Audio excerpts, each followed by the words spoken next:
नवाज शरीफ का कौमी मुजरम से कौमी हीरो का सफ़र बड़े ज़ोर शोर से जारी है और कहा यह जा रहा है कि जमहूरियत की बका के लिए और मुल्क की बका के लिए नवाज शरीफ की सज़ा को मुअत्तल कर दिया गया है। और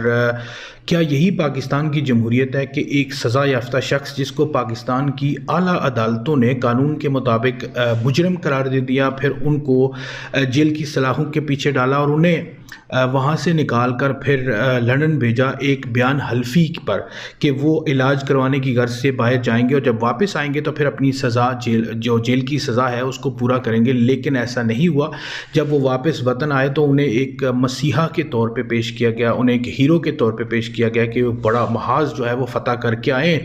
और उनका इस्तकबाल इस तरह किया गया कि पूरे पाकिस्तान को दिखाया गया कि नवाज शरीफ ही वो शख्स हैं जो पाकिस्तान के लिए आखिरी उम्मीद हैं। जब वो लंदन से रवाना हुए तो हाई कमिश्नर उनको मिलने के लिए एयरपोर्ट पे गए, उनको मशवरे देते रहे कि आपको कौन सा बयानिया देना चाहिए जो लोगों को ज़्यादा हिट करेगा और वो आपके पीछे आएंगे। और जब वो पाकिस्तान पहुँचे तो हमने देखा कि एक कौमी हीरो की तरह उनका इस्तकबाल किया गया, किस तरह मीडिया पे उनकी प्रोफाइलिंग की जा रही है, किस तरह पूरा दिन मीडिया उनको दिखाता रहा कि नवाज शरीफ जो है वो मुल्क के लिए आखिरी उम्मीद हैं। ज़ाहिर है मीडिया को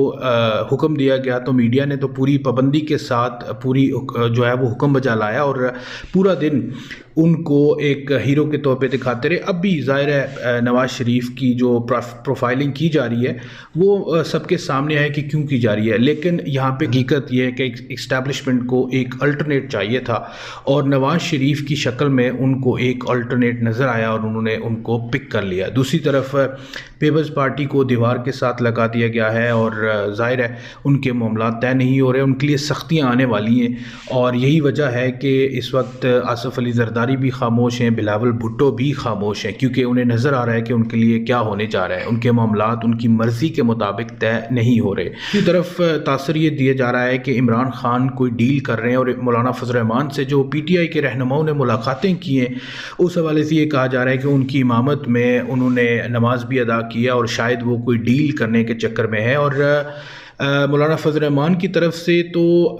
ये तक किया गया है कि उन्होंने इमरान खान को तस्लीम करने से इनकार कर दिया। हालांकि PTI के रहनुमा जो हैं उनसे मिलने के लिए गए और उन्होंने इमरान खान को तस्लीम करने से इनकार कर दिया, उनकी हैसियत को तस्लीम करने से इनकार कर दिया। लेकिन हकीकत ये है कि इमरान खान इस वक्त मुल्क के सबसे पॉपुलर लीडर हैं। उनके मुकाबले का कोई भी पाकिस्तान में लीडर नहीं है, बल्कि तमाम जमातों की अगर पॉपुलैरिटी को जमा किया जाए तब भी इमरान खान की पॉपुलैरिटी सबसे ज़्यादा है और उनका कोई मुकाबला ही नहीं है, कोई जोड़ ही नहीं है। हालांकि वो इस वक्त जेल में बंद है लेकिन इसके बावजूद उनकी पॉपुलैरिटी का कोई भी मुकाबला नहीं कर पा रहा। इमरान खान की पार्टी पर गैर एलानिया पाबंदियां हैं। PTI को ना तो जलसा करने दिया जाता है, ना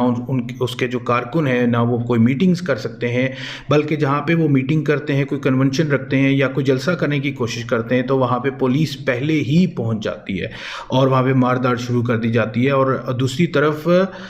जमहूरियत का राग जो है वो सुबह शाम अलापा जाता है कि जमहूरियत मुल्क में आएगी तो पता नहीं क्या हो जाएगा। लेकिन ये जमहूरियत की कौन सी किस्म है जिसकी किसी को समझ नहीं आ रही कि ये कौन सी जमहूरियत है, क्योंकि अगर ऐसे ही करना है सिर्फ टारगेट करके अगर जमातों को आपने इलेक्शन से बाहर रखना है तो फिर कम से कम जमहूरियत का लफ्ज़ तो निकाल देना चाहिए। फिर सिंपल यही होना चाहिए कि सिलेक्शन हो जानी चाहिए कि ये जमात इसकी अब पारी है और नेक्स्ट इसकी है, ताकि ये जो इलेक्शंस पे इतने पैसे खर्च होते हैं और जितने वसाइल खर्च होते हैं उनकी बचत हो सके, वो किसी गरीब के काम आ सकें, किसी गरीब की फलाह के लिए लगाए जाएं।